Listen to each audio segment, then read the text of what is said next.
여러분들 반갑습니다. 33강 원가관리사 1급 제2부 중급회계 14장 수익과 비용에 대해서 또 자세하게 설명해 드리는 시간을 가져보겠습니다.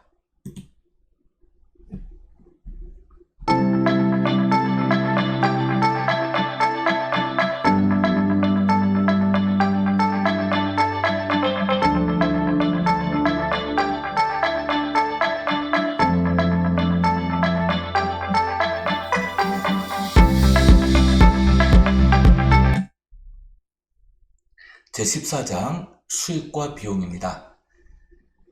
자, 먼저 수익이란 것은요, 기업이 영업활동을 하죠. 이때 획득된 경제적 효익의 유입입니다.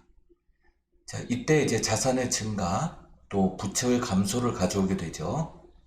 기업회계 기준서에서는 이제 수익을 지분 참여자의 출자 관련 증가분을 제외하고요. 자본의 증가를 가져오는 것이죠. 회계 기간의 정상적인 활동에서 발생하는 경제적 효익의 총유입으로 봅니다. 자, 수익의 분류에는 이제 영업수익, 그리고 부수적 활동과 관련하여 발생하는 영업의 수익이 있고요. 영업수익은 기업의 본래 목적하는 상품 판매, 서비스 제공, 제품 제조 등을 통하여 획득된 수익입니다. 이것을 이제 매출이라고 부르죠. 영업의 수익은 부수적 활동인 자금의 대여, 자산의 임대 등으로 발생하는 이자 수익, 임대 수익 및 자산 평가 이익과 처분 이익 등이 있습니다. 그래서 크게 수익에는 영업 수익과 영업의 수익이 있다는 것이죠. 수익의 인식 기준을 보면은요, 수익이 창출되는 사건이 발생된 기간에 인식하는 발생 기준을 따릅니다. 경제적 효익의 유입이 확정되었는지를 확인하는 실현 기준과 가득 기준에 따라 인식이 됩니다. 또한 이제 수익이 회계 보고서상에 기록되기 위해서 유입되는 경제적 효익을 또 마찬가지로 신뢰성 있게 측정해야 되겠죠. 일반적으로 수익은 이제 실현 기준으로 하게 되는데요. 판매 등 이러한 사건을 통해서 현금이나 기타 채권이 청구될 수 있는 그런 권리를 확보하게 되었을 때 실현 기준이 달성되었다라고 이야기할 수 있습니다. 이번에 가득이란 무엇인가 하면요, 수익을 획득해 나가는 과정인데요. 상품이나 또는 제조기업이 수익을 획득하기 위해서 그 주문, 또 원재료 노무비, 제조비용의 투입, 제품 생산, 판매 대금의 회수 등 일련의 과정을 거치게 됩니다.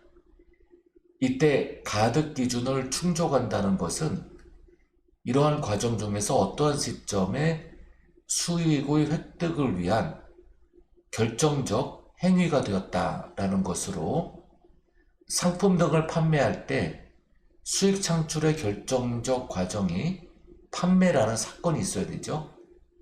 또 서비스를 제공할 때는 서비스 제공이 완료되지 않더라도 어느 정도 제공되었는가에 따라 결정적 과정이 이루어졌다고 볼 수 있습니다. 자, 가득 과정은요, 생산 전에 이제 계약 체결이 이루어지고요. 생산 중일 때 원재료 노무비 간접비, 제조 간접비 등이 투입이 되고, 완성이 되면 이제 판매가 이루어지죠. 그리고 이제 판매 후에 회수 기준에 따라 수익을 또 인식하는 경우도 있고요. 자, 생산 중일 때는 이제 진행 기준이 있고요. 완성되는 기준이 있고, 또 판매 기준이 있고요. 각각의 이제 기준에 따라 수익이 인식되는 그런 기준의 흐름이 있습니다. 수익 인식 기준은 수익은 미래 경제적 효익의 유입 가능성이 높아야 하고요. 그 효익을 신뢰성 있게 측정할 수 있어야 합니다. 재화의 판매 거래입니다. 재화의 소유에 따른 위험과 효익의 대부분이 구매자에게 이전되어야 되고요. 판매자는 이러한 재화에 대하여 소유권이 있을 때 통상적으로 행사하는 정도의 권리나 효과적인 통제를 하면 안 됩니다. 수익 금액을 신뢰성 있게 측정할 수 있어야 되고요. 경제적 효익의 유입 가능성이 매우 높아야 합니다. 거래와 관련하여 발생하였거나 발생할 거래 원가와 관련 비용을 신뢰성 있게 측정할 수 있어야 합니다. 수익을 기록할 때 일반적으로 재화의 판매를 통하여 이미 받았거나 받을 대가, 즉 판매 가격의 공정가액으로 측정하는 것이 원칙이죠. 공정가액이란 합리적인 판단력과 거래 의사가 있는 독립된 당사자 간에 거래할 때 거래될 수 있는 교환 가격입니다. 이것이 이제 공정가액이죠. 자, 위탁 판매를 보겠습니다. 위탁 판매는 상품을 타인에게 위탁하여 판매하게 하고 판매를 부탁받은 수탁자는 위탁자로부터 위임을 받아 판매하는 것입니다. 그리고 판매 건별로 판매 수수료를 책정해서 그걸 수익으로 삼는 것이죠. 자, 위탁자가 수탁자에게 상품을 적송할 때 차변의 적성품 계정, 그 다음에 상품이 대변으로 차감되죠. 네, 이렇게 차변의 적성품, 대변의 재고자산, 네, 이렇게 발생합니다. 여기에 뭐 운송비 등 각종 재비용, 판매 재비용, 적성품을 보낼 때 각종 재비용이 나갈 수 있겠고요. 수탁자는 이제 상품을 판매하게 되었을 때 대변의 위탁 매출, 차변에 이제 돈을 받죠. 그리고 이제 이 돈을 송금을 할 때 수수료 비용을 떼고 보냅니다. 위탁 판매 수수료죠. 그래서 이제 위탁자는 수수료 비용을 잡고 수탁자는 이 수수료 비용이 수수료 수익으로 잡습니다. 그리고 수탁자가 실제로 소비자에게 판매하는 시점에 매출로 잡죠. 그러면 이때 실질적으로 재고자산이 이제 나간 걸로 처리가 됩니다. 상품을 적송할 때에 이 재고자산이 대변으로 나간 것은 그 판매로 인한 재고자산이 나간 것이 아니라 그 물건을 그 위탁 맡긴 거에 불과해요. 그래서 재고자산이 실제로 나갔지만 이 재고자산의 권리는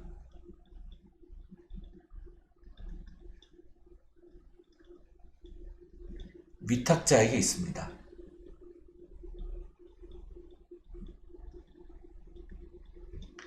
자, 이 재고자산의 권리가 위탁자에게 있는 시기는 수탁자가 판매하기 전까지죠. 수탁자가 실제로 이제 판매하게 되면 재고자산의 권리가 넘어가는 거죠. 소비자에게로요. 자, 위탁 판매 거래의 예제를 보겠습니다. 주 상록원 주 안산에 매출액의 10%를 판매 수수료로 지급하는 위탁 판매 계약을 맺고 있고요. 20X 1년 12월 1일 주 상록원 주 안산에 단위당 원가 2,000원인 상품 500개를 적송합니다. 그리고 적송 운임 2만원을 현금으로 지급을 해요. 그러면 이웃이 100만원에 2만원 나가니까 차변의 적성품 102만원, 또 재고자산 100만원, 대변의 운송재비용, 현금이 나가죠. 20X 1년 12월 20일 B회사는 상품 300개를 75만원에 판매합니다. 그리고 이제 12월 25일에 다음과 같은 계산서와 함께 판매 수수료 등을 제외한 나머지 금액을 송금해 주죠. 실제로 판매된 매출 75만원, 그리고 현금 들어옵니다. 이제 위탁자에게, 그 다음에 판매 수수료, 매출액의 10% 75,000원을 떼고 보낸 거죠. 그리고 이제 원가, 수량, 판매된 수량 곱하기 원가 해서 매출원가 잡고요. 그 다음에 차변에 잡았던 적성품 중 실제로 판매된 금액만 대변으로 상계시킵니다. 자, 시용 판매는 이제 기한도 판매이기도 한데요.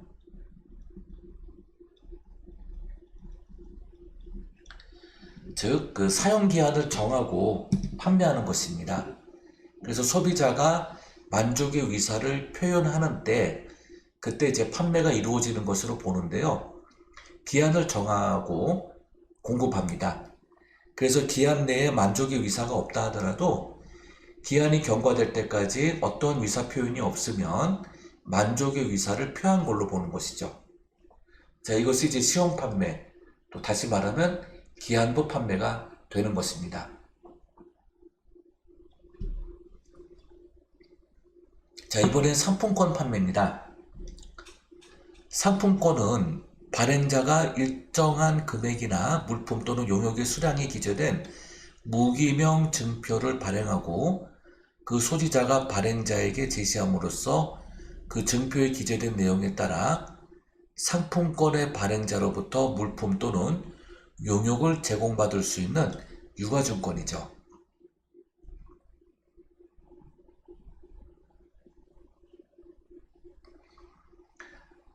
자, 이 매출원가 61만 2천원이 나오게 된 것은 여기 이렇게 500개 나눈 겁니다.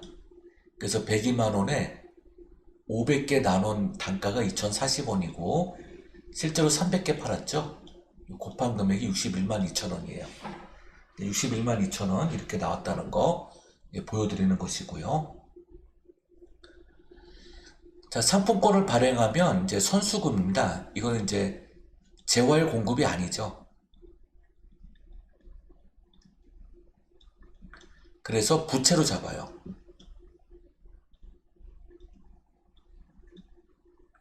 할인이 있으면 이제 할인액 잡고요. 차변에. 상품권 발행 시 상품권 액면금액 이하로 할인 발행하면 이거는 이제 상품권 할인 계정으로 기록을 하고요. 또 상품권을 회수할 때는 매출 내놓으리가 됩니다. 이렇게 회계 처리가 있게 되죠.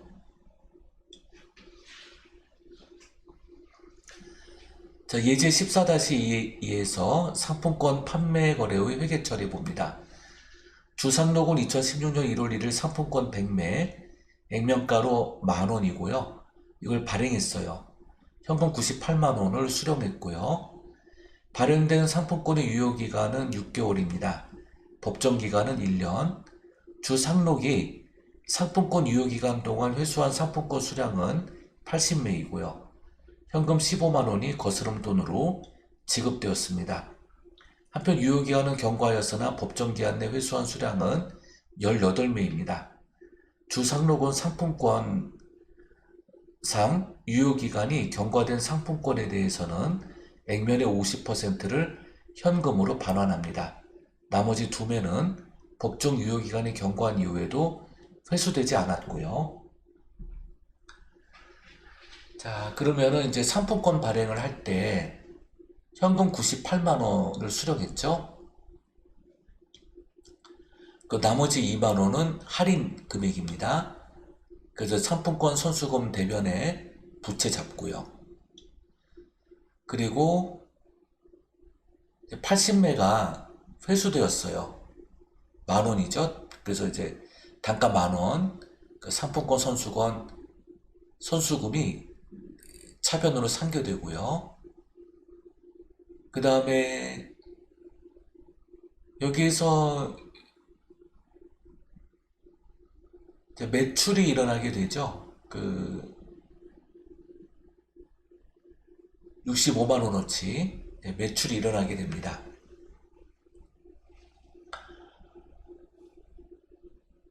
그래서 이제 법정기한 내 회수한 수량이 이제 18매이고요.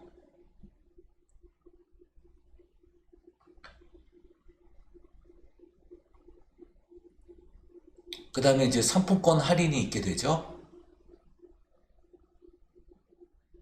이제 2만원 나누기 100매, 그 다음에 곱하기 80매 하니까 16,000원. 네, 이렇게 나오죠. 그 다음에 나머지 현금 15만원 이제 지급을 하고요. 그 유효기한이 경과된 상품권에 대해서 액면의 50%를 현금으로 반환했죠. 상품권 유효기간 경과 후 회수. 자, 경과 후 이제 유효기한이 경과된 그 회수 수량이 이제 18매입니다.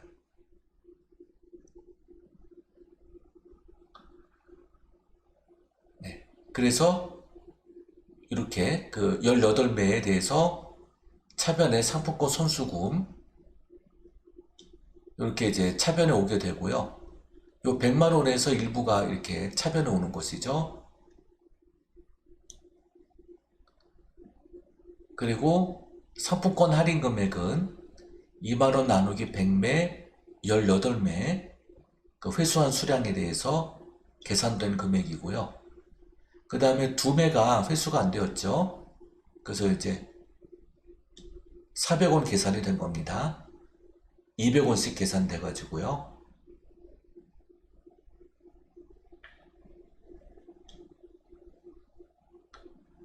요거 액면가 10,000원이잖아요. 100매 나누니까 단가가 이제 100원. 그래서 이제 200원이 할인된 것입니다.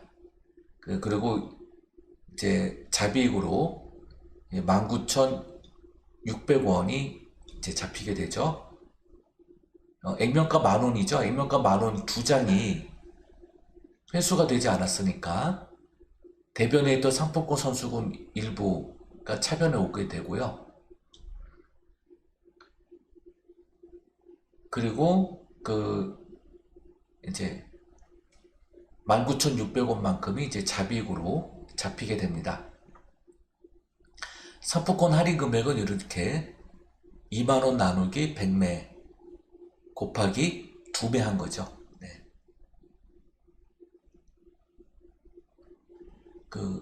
여기 요 100만원하고 현금 98만원 차이가 2만원이니까요. 할부 판매 보겠습니다. 할부 판매란 상품이나 제품의 판매가 그 대금을 나누어서 상환하는 조건으로 판매가 이루어지는 것이죠. 할부 기간이 1년 미만이면 단기 할부 판매가 됩니다. 1년을 초과하게 되면 할부 기간이 장기가 되죠. 그러나 할부 기간이 장기이거나 단기이건 간에 할부 판매는 상품이나 제품의 판매 시점에서 매출을 기록하는 것이 원칙이에요. 그러니까 인도 기준이죠. 다만 장기 할부 판매에 있어서 할부금의 명목가액과 현재 가치 문제가 생기죠. 차익이 발생하게 될 텐데 이때 현재 가치를 공정 가치로 해서 매출로 기록을 해야 됩니다. 현재 가치 기준이에요. 명목 가치와의 차이가 발생할 때 현재 가치 할인 차금이 나오는데요. 이것을 유효 이자율법에 따라 환입 잡아야 됩니다. 이자 수익으로요. 자, 장기 할부 판매의 회계처리입니다. 주상록은 2016년 1월 1일 상품을 판매하고 그 대금은 매년 12월 30일에 5년간 200만원씩 현금으로 받기로 했습니다. 상품 판매 시의 유효이자율은 12%, 5년 12%의 연금 현가계수는 3.60478이에요. 자, 매출액을 계산해 보면 200만원씩 받기로 했죠. 여기에 연금 현가계수를 곱하면 720만 9,560원이 나옵니다. 현재 가치로. 상품 매출 시 2016년 1월 1일에 대변의 매출 현재 가치 기준이에요. 프레젠트 밸류죠. PV. 이 1,000만원은 이제 명목 가치죠.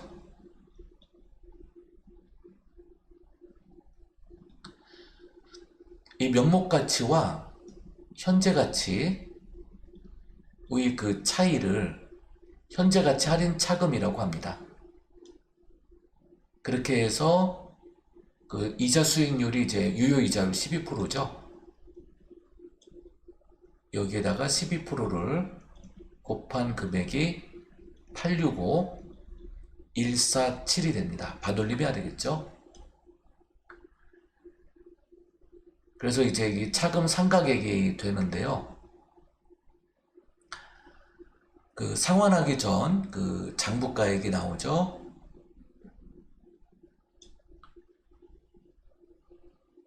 그래서 그 여기에서 상환액 200만원을 차감하면 607만 4,707원이 되죠.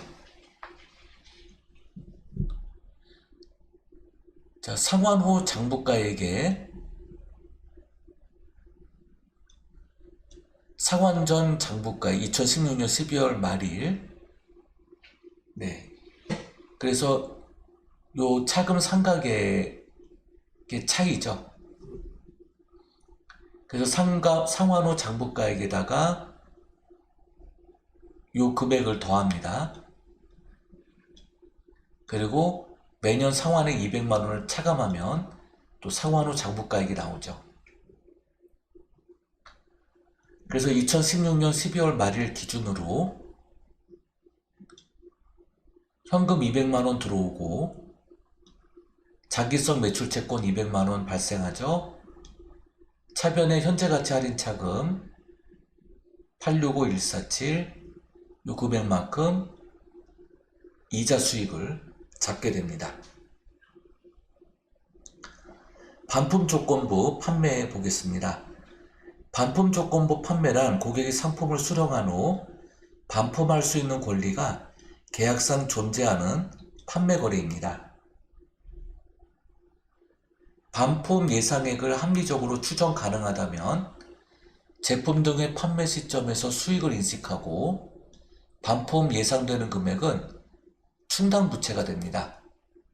그런데 추정할 수 없다면 구매자가 재화의 인수를 공식적으로 수락하는 시점에 아니면 재화의 인도 후 반품 기간이 종료된 시점에서 수익을 인식하여야 합니다. 일반적으로 홈쇼핑몰 이런 데들 있죠. 이런 곳들은 이커머스 시장이죠.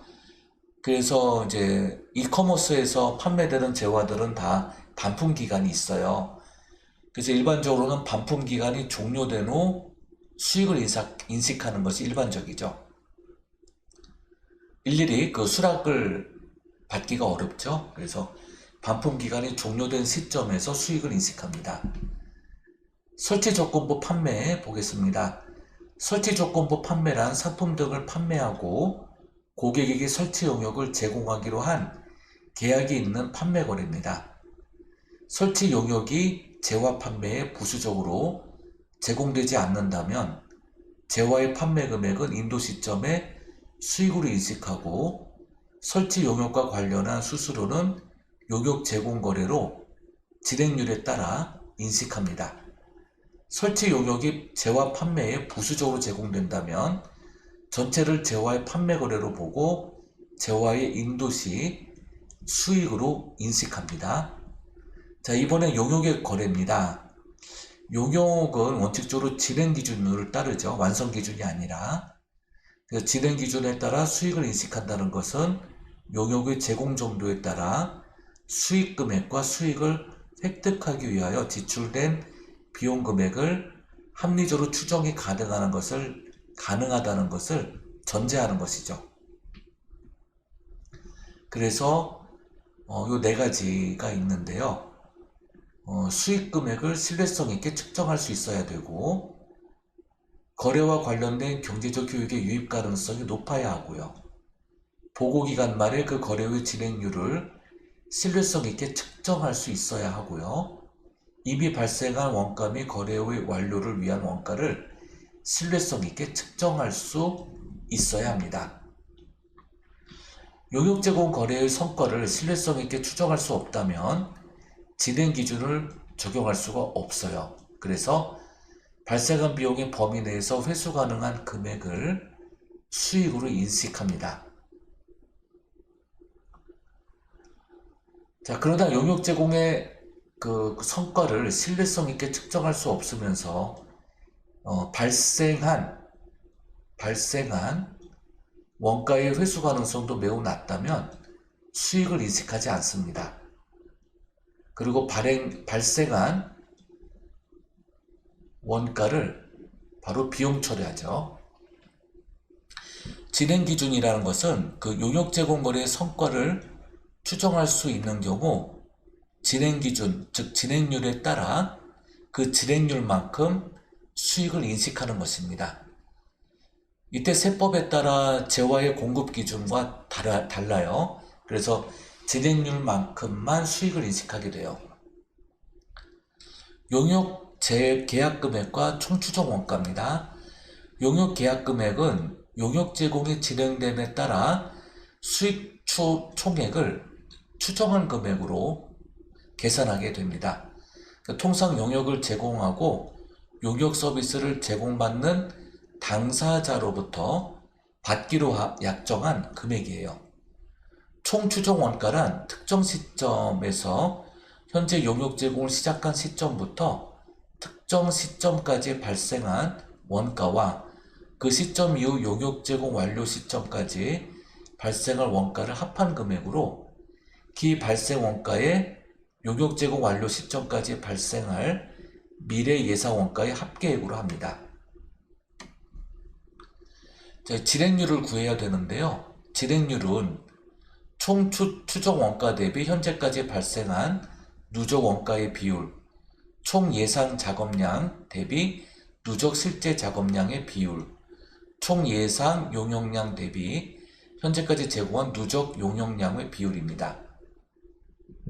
그래서 이 단기 용역 수익을 계산할 때 용역 계약 금액에다가 진행률만큼 곱하고요.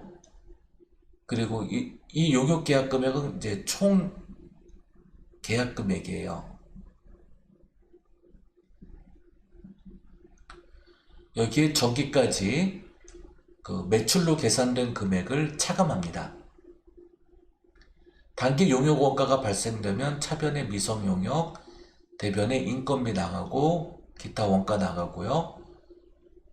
용역 수익을 인식하게 되면 현금 잡고 대변의 용역 수익, 자, 용역 미수금이 발생하면 차변의 용역 미수금, 그 다음 여기에 대응되는 용역 원가 잡고요. 차변에 있던 미성 용역이 대변으로 소멸하죠.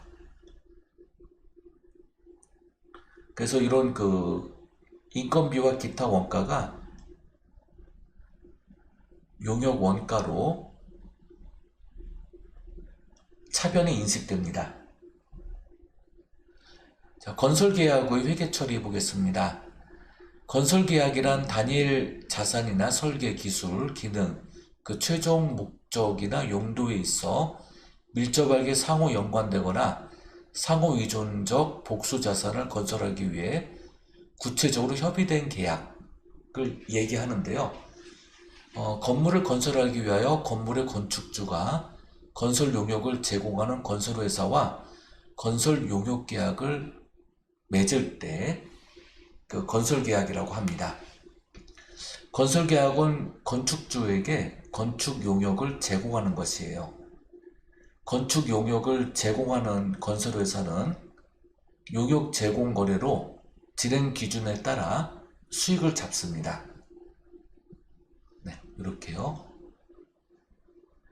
직접 공사 원가의 구성 항목에는 현장 감독을 포함한 현장 인력의 노무비, 건설에 사용된 재료비, 공사에 사용된 생산 설비와 건설 장비에 대한 감가상각비, 그리고 생산 설비, 건설 장비 및 재료를 현장으로 운반하거나 현장에서 운반하는 데 소요되는 각종 원가들입니다. 공통 원가의 구성 항목으로는 보험료, 특정 공사에 직접 관련되지 않은 설계와 기술 지원 원가, 건설 간접 원가 등이 있습니다. 자, 자, 장기 건설 계약에 따른 진행 기준에 의한 회계를 보게 되면요. 장기 건설 계약의 수익을 진행 기준에 의해서 인식하기 위해서 여기 1번부터 3번까지 이 조건들이 모두 충족되어야 합니다. 그 누적 진행률은 발생 원가 누적액 더하기 완성 시점까지의 추가로 발생되는 추정 원가 이걸 더하고 그동안의 발생 원가 누적액을 분자로 올려서 나눕니다. 그리고 곱하기 100을 해서 비율을 구하죠. 그래서 단기 공사 수익은 계약 금액의 진행률을 곱하고 전기까지 매출로 잡은 공사 수익 누적액을 차감합니다. 공사 원가는 단기 실제 발생한 공사 비용이고요. 공사 손익은 단기 공사 수익에서 단기 공사 원가를 차감한 손익을 말합니다.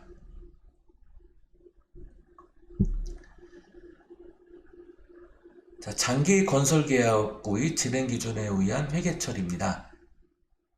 자, 2016년 1월 1일 주 상록은 안산시와 도로를 건설하는 장기 건설 계약을 체결하였고 계약 금액은 이제 1,000만 원.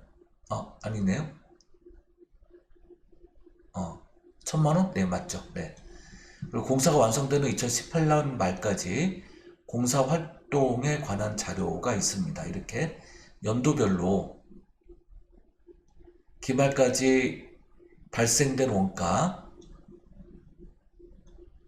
그 다음에 완성시까지 총 추정 원가, 공사대금 수령액이 있죠.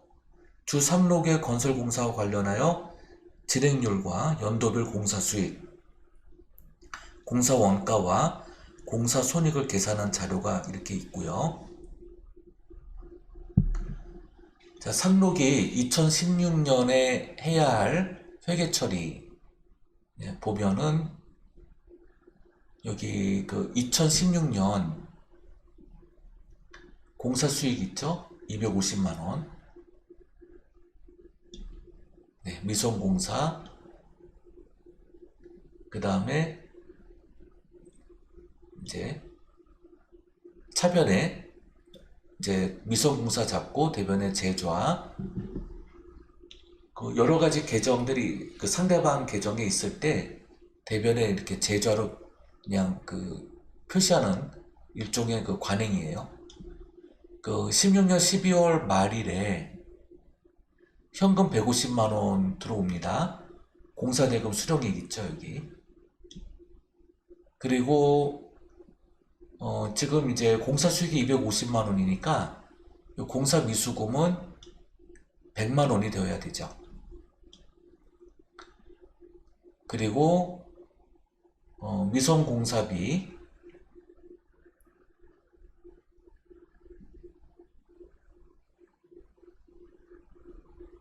네, 미성공사비가 이렇게 200만 원 오게 되죠.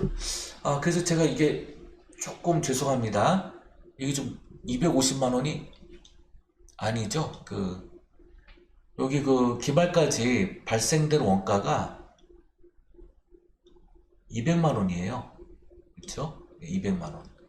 그러니까 미성공사비가 200만 원이죠. 왜냐면 수익이 50만 원 나잖아요. 그렇죠? 200만 원으로 수정하겠습니다. 그래서 여기 이제 단기 공사 원가 200만 원이 여기 기록돼야 되죠. 이렇게. 네. 숫자 오릅니다. 네, 죄송합니다. 네, 이렇게 해서 이론 강의 마치도록 하겠습니다. 여러분들 장시간 수고 많으셨습니다. 감사합니다.